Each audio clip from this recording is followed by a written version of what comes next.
My daughter-in-law, Sarah, collapsed at my doorstep at 2 a.m. Her face was swollen. Her left eye was purple and completely shut. Blood dripped from her split lip onto my white doormat. "Help me," she whispered. "He'll kill me this time." I pulled her inside. Locked the door. Saw the bruises covering her arms. The burn marks from cigarettes. The handprint on her neck. Who did this? Michael. Your son. My world stopped. My son, my pride. My Michael. Show me everything. She lifted her shirt. Broken ribs. Old scars. New wounds. I made a decision right there. Pack your things. You're going to my beach house. What about Michael? Don't worry about Michael. I looked at our reflection in the hallway mirror. Same height. Similar build. I'm taking your place. My name is Grace Hartley. I'm 62 years old. I was a district court judge for 30 years. I've seen monsters. I've sentenced them. But I never thought I raised one. Sarah's hands trembled as she held the ice pack to her face. We sat in my kitchen. The clock read 2:47 a.m. My son's wife was broken. Not just her body. Her spirit. How long? I asked. 3 years? 3 years. My stomach turned. Why didn't you tell me? He said no one would believe me. He said you'd choose him. Would I have? A month ago, maybe. Michael was my golden child. Harvard Law, partner at 33. My pride. My joy. The first time? I asked. Sarah stared at her hands. 6 months after the wedding. I burned dinner. He slapped me. Said it was my fault. That I provoked him. And you stayed. He cried. Apologized. Bought me flowers. Said it would never happen again. I've heard this story 1,000 times. From my courtroom. From victims. I never thought I'd hear it from my own family, but it did happen again. Every week. Then every day. He controls everything. My phone. My money. My friends. She looked up. Tears streaked her bruised face. Tonight was different. He used a belt. Said I was lucky he didn't use his fists. I stood up. Walked to my safe. Pulled out $5,000 cash. My beach house keys. A burner phone. Here. The address is programmed in the GPS. There's food, clothes, everything you need. Grace, I can't. Yes, you can. You're leaving tonight, right now. But Michael will look for me. No. I sat back down, looked her in the eyes. He won't, because he'll think you're still here. Sarah's eyes widened. What do you mean?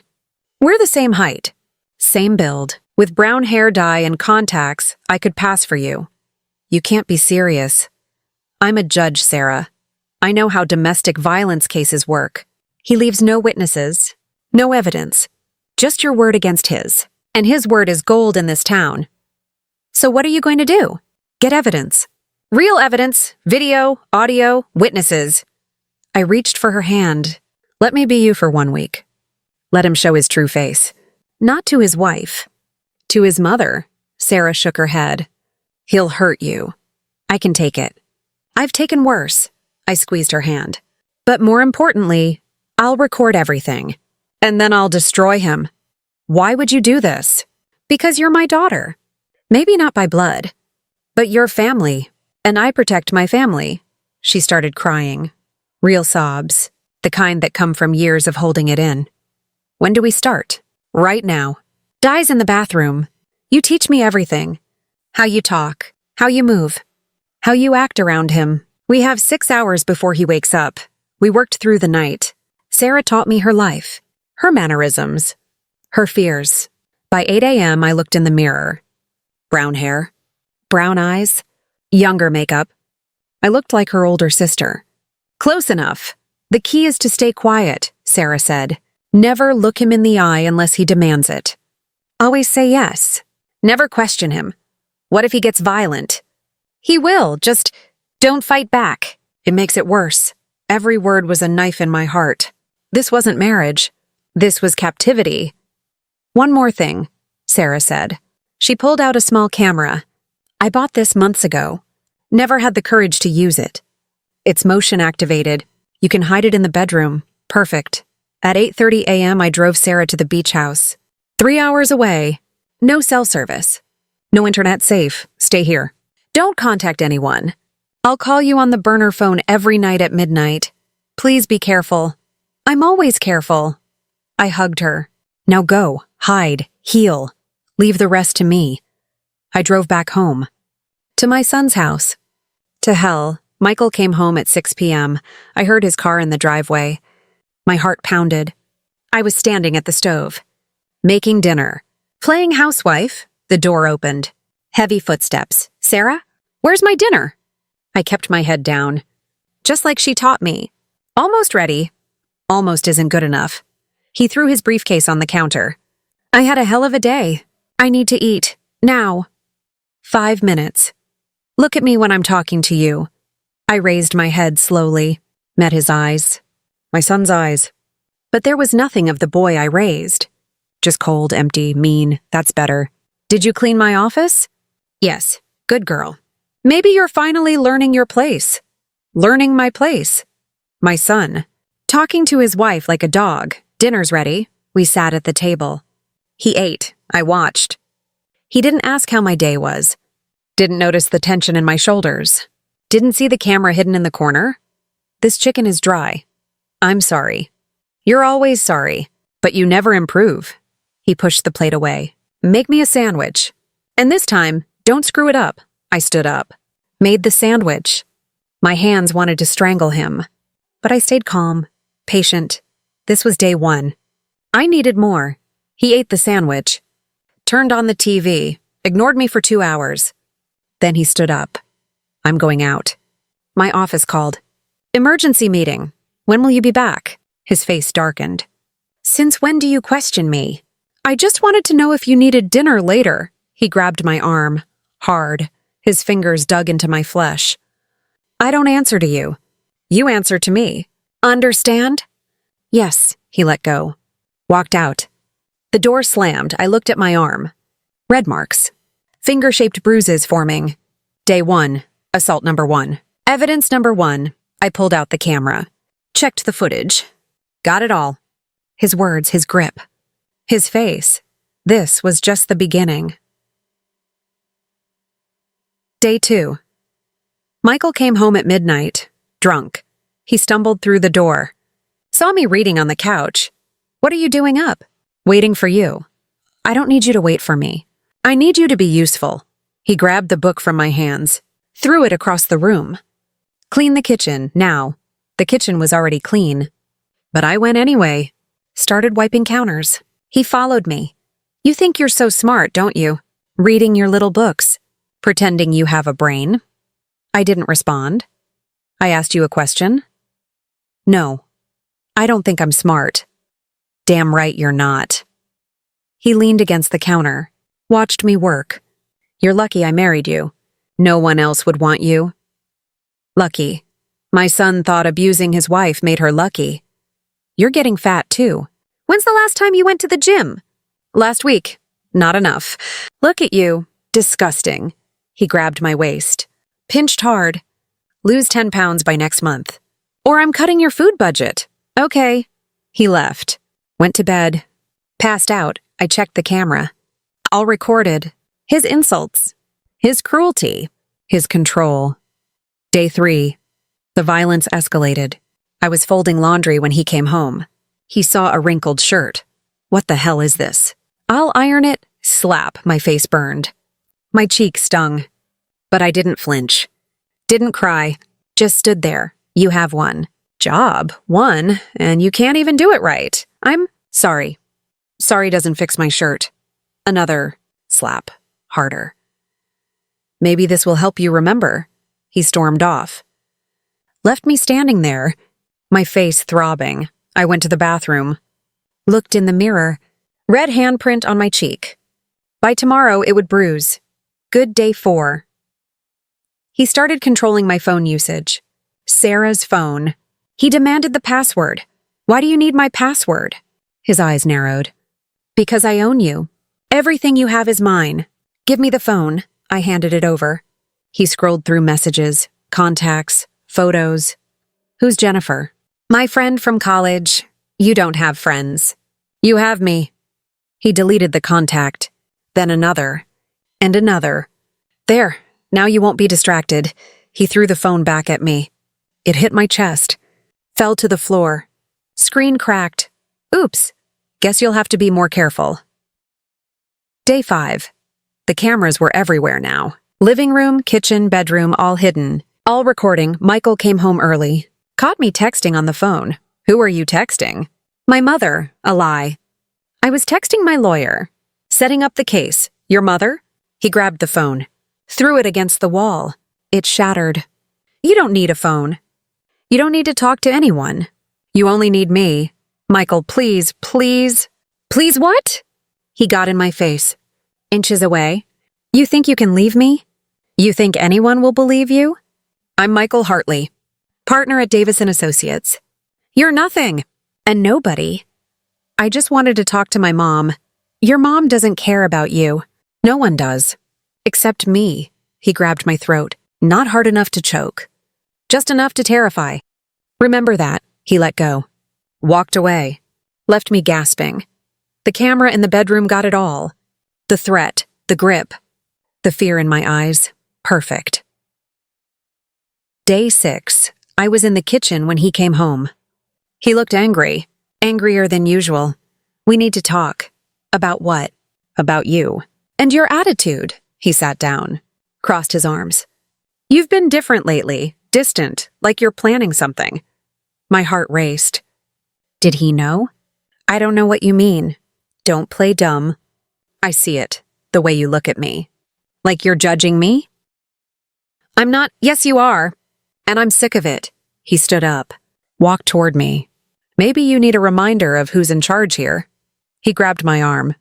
Twisted it behind my back. Pain shot through my shoulder. Stop. Stop? You want me to stop? He twisted harder. This is nothing compared to what I could do. Remember that next time you think about leaving? He let go. I fell to the floor, clutching my arm. Dinner better be ready by 6, or we're doing this again. He left. I stayed on the floor, breathing hard. My shoulder throbbed, but the camera got everything. Day 7, the final day. I'd been Sarah for a week. I had 47 hours of footage, dozens of assaults, hundreds of insults, threats, control, abuse, enough to put him away for years.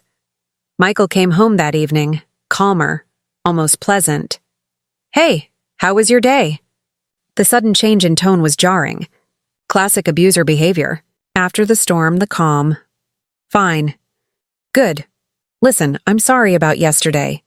I was stressed. Work stuff. It's okay. No, it's not. I shouldn't have grabbed you like that. I'll do better. Empty promises. I've heard them 1,000 times. From 1,000 defendants. Thank you. Come here. He opened his arms. Wanted a hug. I stepped forward.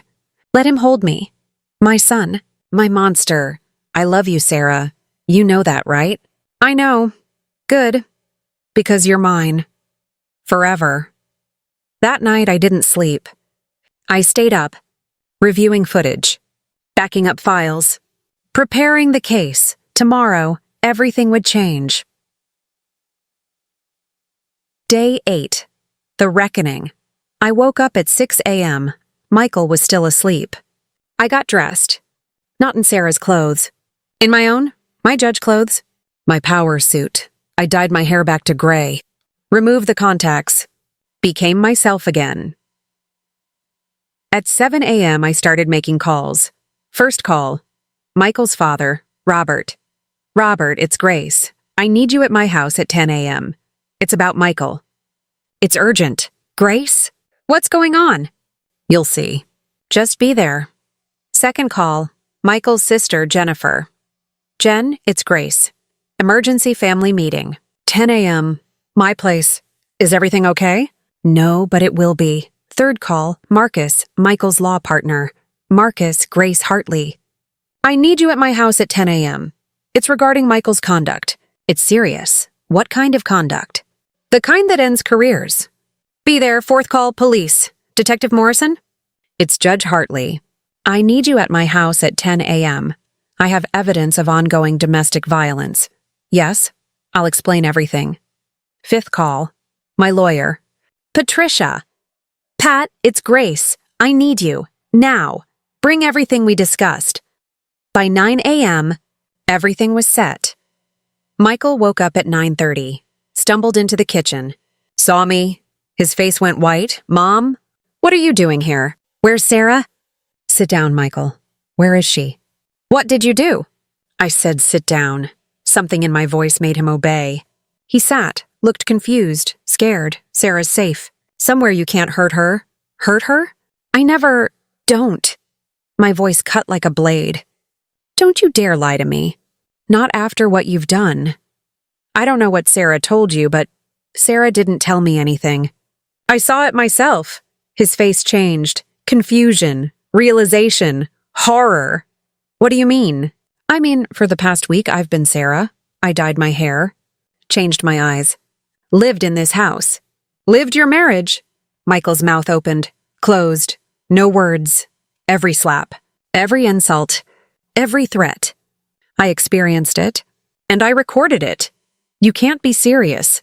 I've never been more serious in my life. The doorbell rang. That'll be your father. And your sister. And your boss. And the police. I stood up. You have 5 minutes to decide. Confession or denial. But know this. I have 47 hours of video evidence. Your face, your voice, your hands on my body. Your choice won't change the outcome. Only how this ends. Michael's face crumbled. Mom, please, don't call me that. You lost the right when you put your hands on your wife. I opened the door. Everyone filed in. Robert, Jennifer, Marcus, Detective Morrison, Patricia, all staring at Michael. Thank you for coming, I said, my voice steady, professional. You're all here because Michael Hartley is a domestic abuser. For 3 years, he has systematically beaten, threatened, and controlled his wife, Sarah. Jennifer gasped. Robert's face went red. That's a lie, Michael said, but his voice shook. Is it? I turned on the TV, connected my laptop. Then explain this. I played the first video. Day 1. Michael grabbing my arm. His words, I don't answer to you. You answer to me. Jennifer started crying. Robert stood frozen. Second video. Day 3. The slaps. The insults. Marcus looked sick. Michael, tell me this isn't real. Third video. Day 5. The phone smashing. The throat grab. The threat, you're nothing. No one will believe you. Except me. Detective Morrison pulled out handcuffs. Fourth video. Day 6. The arm twist. Me on the floor. His words, this is nothing compared to what I could do. Stop. Michael screamed. Stop the videos. I paused it. Looked at him. Why? Uncomfortable watching yourself? Imagine living it. Every day. For 3 years. You set me up. You tricked me. I documented you. There's a difference. That wasn't Sarah. That was you. This won't hold up in court. Actually, it will. Patricia stepped forward. Every action you took, you believed you were committing against your wife. Intent is clear. The abuse is real. And the evidence is admissible. Plus, Detective Morrison added, we have Sarah's medical records, hospital visits, broken bones, bruises, all dated, all documented, all matching your timeline. Michael's face went from red to white. You planned this? Yes. I stepped closer. The moment Sarah showed up at my door, bleeding and broken, I planned this. Because I knew men like you. I've sentenced hundreds. I know how you operate. No witnesses. No evidence. Just your word. So you became the witness. I became the evidence. Robert finally spoke. Michael, tell me it's not true. Tell me you didn't do this. Michael looked at his father. Then at me. Then at the TV screen. Frozen on his face. Twisted in rage. It wasn't what? Jennifer screamed. Wasn't real? We just watched it. You're a monster. I'm your brother. You're a stranger. I don't know you. Marcus spoke quietly. Michael, effective immediately. You're suspended from the firm. Pending investigation. You can't, I can. And I will. This behavior violates every ethical code we have. Detective Morrison stepped forward. Michael Hartley, you're under arrest for assault, battery, domestic violence, and making terroristic threats. This is bullshit. Mom, tell them! I said nothing. Just watched as the detective cuffed him. You have the right to remain silent. Michael struggled. Mom, please. I'm your son. I finally spoke. My voice cold, distant. You were my son. Past tense. Now you're just a criminal. I pulled up my sleeve. Showed the bruises. 7 days of marks. And criminals go to jail. They let him out. He fought, screamed, begged. I didn't flinch. When the door closed, the room fell silent. Robert collapsed into a chair. How did I not see it? Because he didn't want you to. He's been hiding it for years. Jennifer wiped her tears. Where's Sarah? Safe at my beach house. She's been there all week. Thank God. Is she okay? Physically? She'll heal. Emotionally? I shook my head. That'll take years. Patricia put a hand on my shoulder. You did the right thing. Did I? I just destroyed my son's life. No, he destroyed his own life. You just exposed it. The trial took 3 months. Michael hired the best defense attorney money could buy. Claimed I entrapped him, that the evidence was illegally obtained. That I was biased, but the videos were clear, unedited, time-stamped, undeniable. Sarah testified. Showed her scars, her medical records, her broken spirit. The jury deliberated for 2 hours, guilty on all counts. The judge, my former colleague, sentenced him to 5 years. No parole, Michael's law license? Revoked, his marriage? Dissolved, his reputation? Destroyed. I sat in the courtroom. Watched him be led away in chains. My son. My monster. Robert sat beside me. Do you regret it? No. He's your son. He was my son. Until he became a batterer. Now he's just another inmate. That's cold. Grace. That's justice, Robert. After the trial, Sarah moved in with me, temporarily, until she found her footing. We sat on my porch one evening, drinking tea, watching the sunset. I never thanked you properly, she said. You don't need to. Yes, I do. You saved my life. You would have left eventually. Would I? Or would I have stayed until he killed me? I didn't answer, because we both knew the truth. Why did you do it? She asked. Really? You could have just called the police. Given them my statement. Why become me? Because I needed to understand. Needed to feel what you felt. See what you saw. Experience the hell you lived.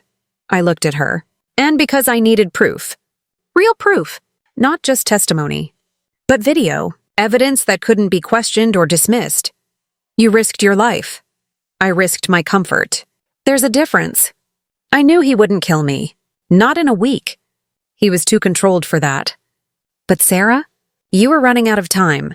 She nodded, sipped her tea. What now? I asked. I don't know. Start over, I guess. Find a job.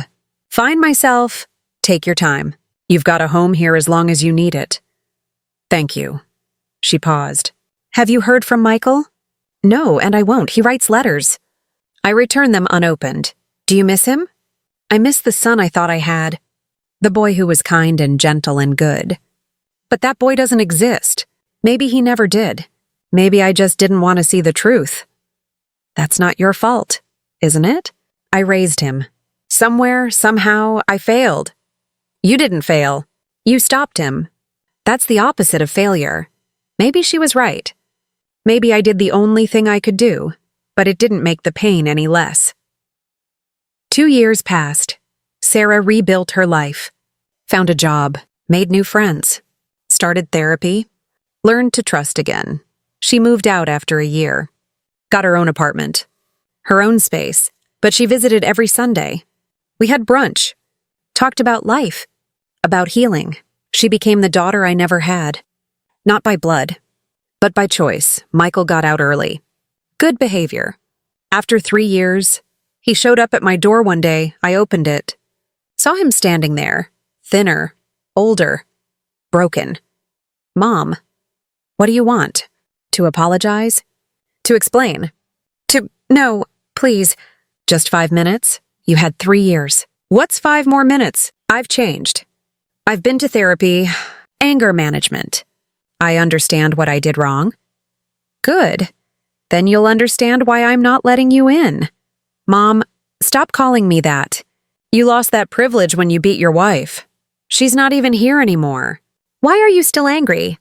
Because you're not sorry. You're sorry you got caught. There's a difference. His face hardened. The old Michael flickering back. Fine, be that way. But you can't keep me from rebuilding my life. I'm not trying to. You're free to rebuild. Just not here. Not with me. Not with Sarah. Sarah? She still lives here? No, but she's family. Real family. The kind that doesn't hurt each other. I closed the door. Locked it. Listened to him walk away. That was the last time I saw my son. People ask me if I regret it. Regret exposing him? No regret sending him to prison? No regret losing my son? Every day. But some things are worth losing. Some principles are worth fighting for. And sometimes to save someone, you have to sacrifice something else, even if that something is your own child. Sarah came over that evening. Saw me crying. You saw him. How did you know? He called me. Wanted to apologize. I hung up. Good, she sat beside me. Held my hand. You okay? No, but I will be. He's not worth your tears, I know. I'm not crying for him. I'm crying for the son I thought I had. The one who never existed. He did exist, once, maybe. But that person is gone now. Yeah, he's gone. We sat in silence. Two women. Bound by trauma. United by survival. Thank you, Sarah said again. For everything. Thank you for trusting me. I didn't have a choice. Yes, you did. You could have said no. Could have run alone. But you trusted me with your truth. That takes courage. So does what you did. Taking my place. Facing him. Risking everything. I didn't risk everything. I just risked my relationship with my son. And honestly, that relationship was already broken. I just didn't want to see it. 3 years later, Sarah got remarried. To a good man. A kind man. One who treated her like a partner. Not property. I walked her down the aisle. She wore white. Smiled bright. Looked happy. During the reception, she gave a speech. Most people thank their parents at their wedding. I'm thanking my mother-in-law, Grace Hartley, who saved my life, who risked everything, who showed me what real family looks like. She looked at me, tears in her eyes. Grace, you didn't just save me. You taught me that family isn't about blood. It's about choice. And I choose you, always. The room erupted in applause. I stood up, hugged her, whispered in her ear, I'm proud of you. I'm proud of you too. As for Michael, I heard he moved to another state. Changed his name. Started over. Good. Some people deserve second chances, but they have to earn them first. And Michael? He never earned his. So I gave his second chance to Sarah instead. The daughter I chose. The family I built. The woman I saved. By becoming her. Even if just for a week. 5 years after the trial, I got a letter, not from Michael, from a woman named Rebecca. Dear Judge Hartley, you don't know me, but I know you. Your story saved my life. I was in Sarah's position, trapped, broken, scared. Then I saw your interview. Heard about the swap, the courage, the evidence I left. Got help, recorded everything. Just like you said, my husband is in jail now. I'm free. I wanted to thank you. For showing me there's another way, for proving that justice is possible. You didn't just save Sarah. You saved me too, and probably hundreds more. Thank you for being brave. Thank you for speaking up.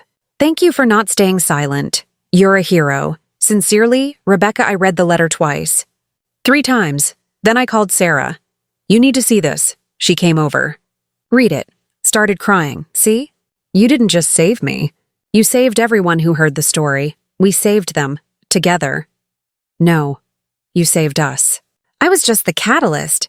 Maybe she was right. Maybe I was the catalyst. The spark. The change. But Sarah? She was the courage. The strength. The proof that survival is possible. Together, we became something bigger than ourselves. a story, a movement, a message that abuse doesn't win, that abusers don't get away with it. That justice, though delayed, always arrives, and sometimes to catch a monster, you have to become the bait, even if that monster is your own son. The story you've just heard has been changed in names and places to protect the identity of the people involved. We are not telling this to judge, but with the hope that someone listens and stops to reflect. How many wives are suffering in silence inside their own homes? How many mothers turn a blind eye to their son's cruelty? I truly wonder, if you were in my place, what would you do? Would you choose to protect your child? Or would you choose to protect the victim? I want to know your opinion, because every story is like a candle that can light the way for someone else. If you're in an abusive relationship, know this: there is a way out. There are people who will help. There is justice waiting. You just have to be brave enough to take the first step. And sometimes, that step is as simple as opening the door at 2 a.m.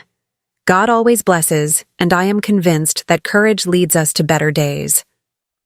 Meanwhile, on the final screen, I leave you with two of the channel's most beloved stories. I'm sure they will surprise you. Thank you for staying with me until this moment.